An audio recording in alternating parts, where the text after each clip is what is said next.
So today we are going to be talking about Luke 8, and I have finally had a friend agree to join me and talk with me about it. So join us as we have a discussion about what it means to have women following Jesus.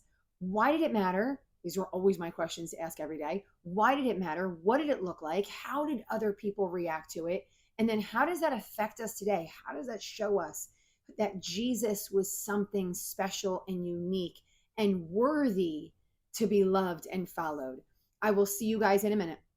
Hey, welcome to Bible 365. I'm your host, Kathy Carter, and this channel is here to kind of merge Bible living with Bible literacy. So, we are going to be using the New Testament this year in order to understand what it's like to live as a follower of Christ. I have a link below in the description that I have a download that will bring you to a chronological Bible reading of the New Testament. So, what I want you to do is read every day and join me and hopefully some friends as we talk about what it means to live as a kingdom builder. Let's get started.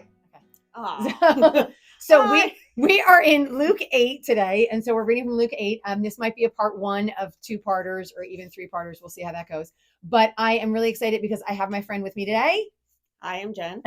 And she is joining me. I forced her in a way to join me just to share our thoughts on what we see when we read Luke 8. So I want to do a quick history because at the beginning of the week, I always like to do a quick history of where we've been. So far where we've been, and you can always chime in. Don't feel like you have to stay quiet. So far where we've been is Jesus was born. John was born.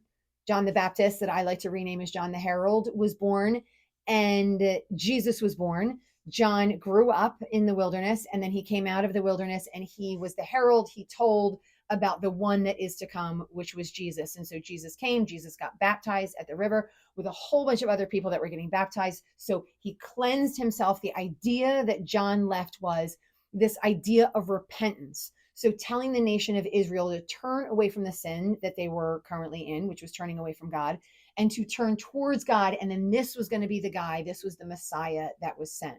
And so after that, Jesus then went out in the wilderness and he met with Satan out in the wilderness, and he had a whole bunch of interactions with Satan. What were they? Temptations. Thank you. Temptations with Satan. I get these things all the time where my brain doesn't work. So temptations with Satan. I want to say conquered them, which is probably the wrong word. I don't know. Pass the test. Sure. Pass the test. Sure. We'll go with that. Pass the test of those. And then he started his ministry, and in his starting of his ministry, he was healing people. He started in Jerusalem, and then he started working his way into other areas.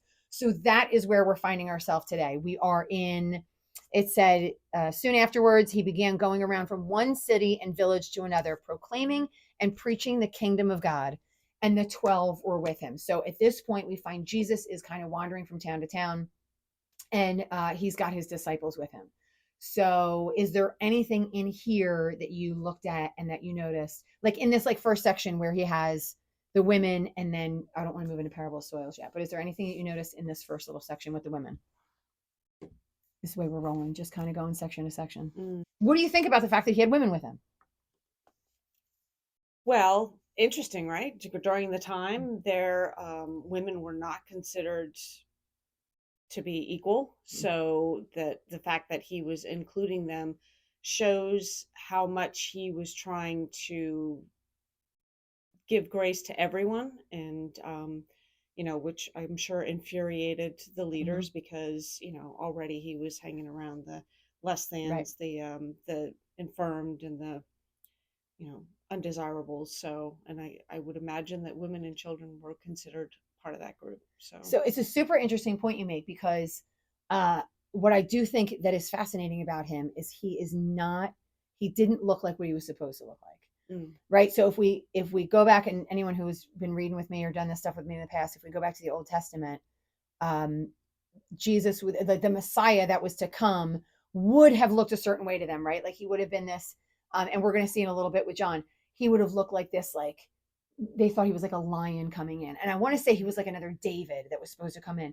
So how would him being with women make him look different? Like, as you say, he was they would be infuriated. I agree with you. I think they would be. I think knowing that like women were following him around, they were supposed to be in the house and doing certain things. And so they were coming out and they were giving him money and supporting his ministry and everything. And so what do you think he was trying to, like, what do you think he was trying to show people by doing that? Obviously, he was trying to show that their old ways of just Hmm. following the law was not what God intended Yeah. for his people, right? And it's, I think that it must be very conflicting for them because, him going out and not only first starting off not being the great king and ruler and warrior that they expected him to be was disappointing, but Hmm. now he's hanging around all these people that they wanted to throw away. Which is hilarious. Well, not hilarious, wrong word, but interesting because one of the women here is we say so. Like Joanna probably was not bad because she was Herod's steward, the wife of Herod's steward. But Mary, who was called Magdalene, was saved from 7 demons. So not only was she a woman, but she had all these demons in her. So again, she would have been considered less desirable, someone that you wouldn't want to be around, someone you certainly wouldn't want your daughters or your wives around. So even that, like it's like a double whammy, I guess, in a way, right? Like Right. he's like, not only am I going to bring a woman out here with me, but I'm going to make sure that it's a woman that had been going around and doing things that everybody would have noticed that was off the charts. Right. And it makes them question his credibility, right? And Yes. because, he was hanging around all the people that they didn't want to be associated with. Yeah. So, Yeah. And he was like, it's one of the things that I love about him. And it's still, in a way, for me, like going to a personal thing, it's a struggle, right? Because what, who are the people that we're supposed to love on, right? Like in a way that Jesus loved on. And then what are the things that we're still supposed to hold dear? Like, if I'm being confusing, so the nation of Israel held the law really important, mm-hmm. right? Like the law was, and we were talking about that Jordan Peterson thing where, or the Dennis Prager thing, I should say, where he was like, it's what's on outside that matters, right? Like following these certain amount of rules and doing what we would consider the right thing was really important, right? According to God's standard, and they were following that for thousands of years, and so now, like I think in some ways it's really similar. Like, how do we know who is celebrating their sin and then who is genuinely like struggling and wants to turn to the Lord? I mean, and that might be an unanswerable question. I don't know, but just kind of putting it out there of like, what would that look like? He knew, like, he looked at them and he would know she's broken. I'm going to release her from these demons. I'm going to love on her. And then I'm going to bring her with me because she follows me. Like, what does that look like for us, do you think, in our everyday, how we walk around in the world? So interesting that you say that because as we're talking about, and I don't know if it's too soon, but That's good. talking about the parables of the Mm-hmm. sower, um, I think, and even jumping ahead of that, where they were talking about, maybe I'm jumping too far ahead, That's right. but that's where it gets tricky Mm-hmm. because there's this big debate between Catholic Christian and um, Protestant. Protestants Sure. that it talks about the fruit. Mm-hmm. And so, some people, to me, fruit and works are synonymous, Mm-hmm. but I think that there's a lot of debate around that. Right. And so, you've got the different options of sowing, your faith, sowing the seeds of your faith. And you've got, you know, people that it's on rocky ground, it dies and that's it. It doesn't have the ability to grow. You've got the ones that are out there and they're, trying, but they're not feeding it enough for it to be sustainable. Yeah. You've got the ones that are out there that are being choked out by weed. They're Mm-hmm. trying to do the right thing, but it's they're just not they're letting too much of this world Mm-hmm. infiltrate what they should be doing to, and again, should is a very relative I know. word, right? But it's like, you know, what God would like us to do, they're letting too much of the real world Mm-hmm. incorporate into that and infiltrate that. So I think, and then you've got the people who just you just naturally get it, Mm-hmm. and I think that God and Jesus can determine who is worthy of giving that forgiveness based on, they have the ability to see what's on the inside of their heart. Yeah. And by that, I feel like there has to be some action attached to that. Mm-hmm. They're not just, again, the woman that was hemorrhaging, and I know I'm jumping all over the place, Yep. but the woman who's hemorrhaging, she touches his cloak, you know what Right. I mean? And he's like, you know, I know you're unclean, Yep. but you're making an effort, Right. as opposed to all these people that are standing in the back being like, I don't know about him because he says certain things and he hangs around the wrong Mm-hmm. people, but then he also performs miracles Right. and he's doing things that could be equal to, fulfilling the prophecy. Mm-hmm. So, Right. So no, where do you put man. him? Yeah. Right. Where do you put? I mean, and I feel like that would be true. Like, where do you put him? And and this is why I just feel like it goes into our everyday life because I feel like this hits on how we, like, how our day transpires. Right. Like, what is it? So yes, he miraculously, right? Because obviously he's the son of God, which is one of the things that we learn that he's the son of God. So miraculously has an understanding of what's inside people's hearts. Mm. We don't necessarily have it, right? Like, so we're not necessarily privy to what's in their hearts.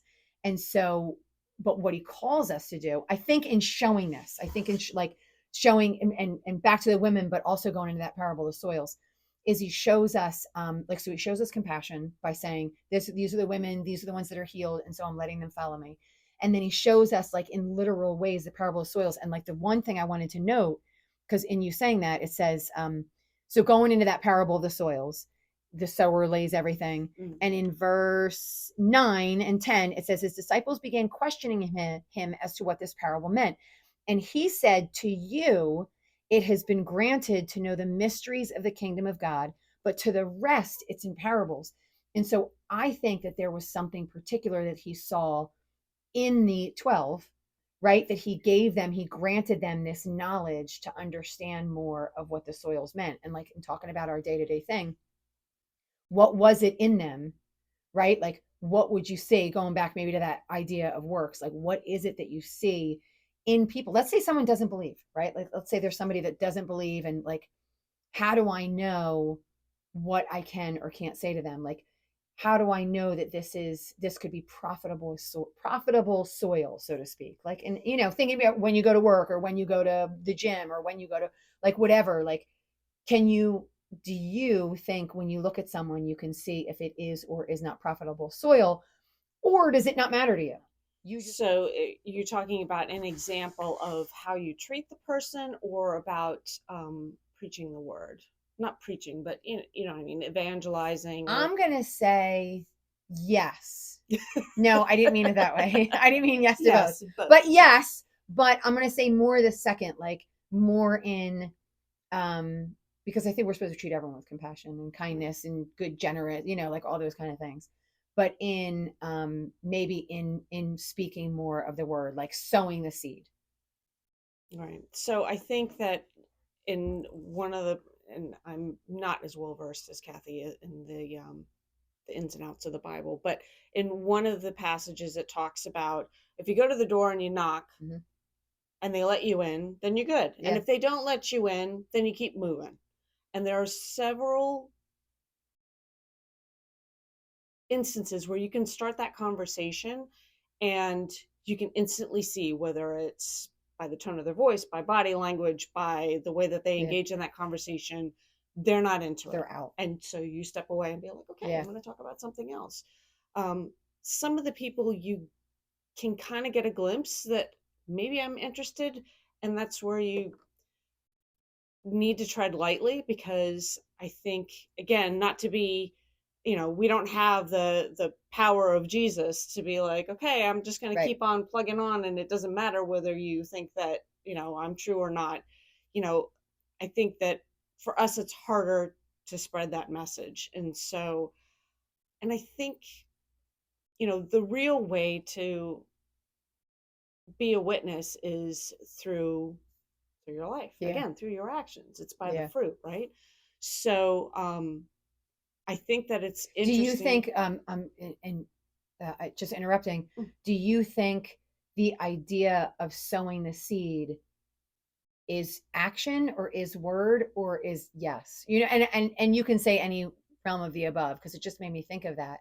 I wholeheartedly agree with you. Like I think the way we live our life um is really important, living a life that looks like a life that Jesus would have. And I think that might be sowing the soil as well. So I'm just curious if you agree, disagree.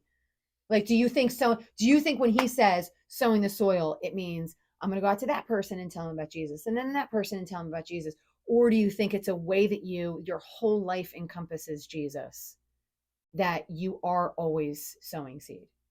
I think it's the way that you live your Yeah, life, yeah, I think so too. because I think that in today's society, people are not, even with social media and constantly people are like throwing information out at you, people are very hesitant, like they're wary.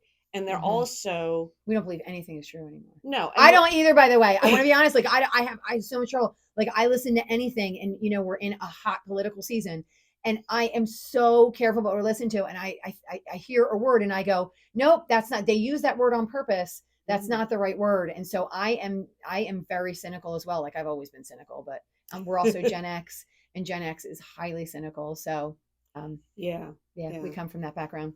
But I think that, you know, not only are we bombarded by information that we have to filter through, but I also think that um, for the people who are on the cusp that are Mm-hmm. interested, to get over that cynicism, to help them get over that hurdle, everybody's looking for it to be easy. Yeah. You know, everything, not only are we being bombarded by information, it's nanobits, Mm. right? Like it's got to grab your attention quick. And if it's Right. not fixing me right now, Right. like the instant it comes out of your mouth, then I don't want any parts of it. Yeah. And I think that that's, to me, that's interesting because, you know, you've got Mary who, the angel came and was like, this is going to be done to you. Yep. And she kind of was like, yeah, maybe. But then she was like, okay, I say yes. Yep. And then you think that's it. Like it's easy. She said yes. Right. And now life is wonderful. But no, it's not just about saying yes, but then it's actively doing the work Right. afterwards. Like you can't just say yes and say, okay, now I'm Right. saved. Like that's not how it works. And I think that people are looking for a quick fix. They're Mm-hmm. looking to be just like, okay, yes, I believe, and then go on with their day doing what they've always done, and then wondering why they don't look any different. Right. And I think that, as you as a fitness instructor can relate that, Yep. right? It's Yep. like how many people, it's like, I know the information. Right. I know I need to eat right. I Right. know I need to exercise. I know I need to do this and do that. Yeah. But if there's no action behind it, Right. there's not going to be any change. I know. I always So, used to joke they had this book that what came out that said eat this and not that. And they did like this. I don't know if you've ever heard of it, but mm, I'm paraphrasing it. It might be called something bigger, but essentially it was eat this and not that. And they would say, oh, everyone eats, let's say, a cupcake. And they always thought that it was not bad. And I'm like, no, everyone knows what they're, it's just a matter of us actually eating it. And like, there's some truth to that really in like the life that we live as a Christian too. Like, right. Like we know we're not supposed to lie. We're not supposed to cheat. We're not supposed to steal. And yet we're like, but yeah. lying for that is a really good cause. It's Hmm. not, or those people lied. So I'm going to lie in return. And so you're right. It is a life of hardship. Like if we follow up, even in your example of Mary, she followed all the rules. We know that she took him to go get circumcised as a first son. Or took him to go get circumcised. She took him as a first son to go dedicate him to the Lord. She did, they went to the temple for all of their, they traveled to the temple for all of the festivals. So she followed the law. They did all the things that they were supposed to do. And in the very end, she lived a life where she had to watch him be crucified. And then, and not only just crucified, but then he came back again, and then he ascended, and she never saw him again. And he was only, 30 something years old. 33, yeah. So yeah, so she certainly didn't have the easiest of lives just because this angel came and visited her and said, your life is going to change after this. She had a lot of hardships after. But if you enjoy this, if you found this to be a blessing, I want you to like, share, and subscribe to the channel. and I will get her back. I'm hoping we will do this again. Probably not every chapter, but we're definitely going to do it again. So we will see you next time. In the meantime, keep reading, and we'll see you guys next time.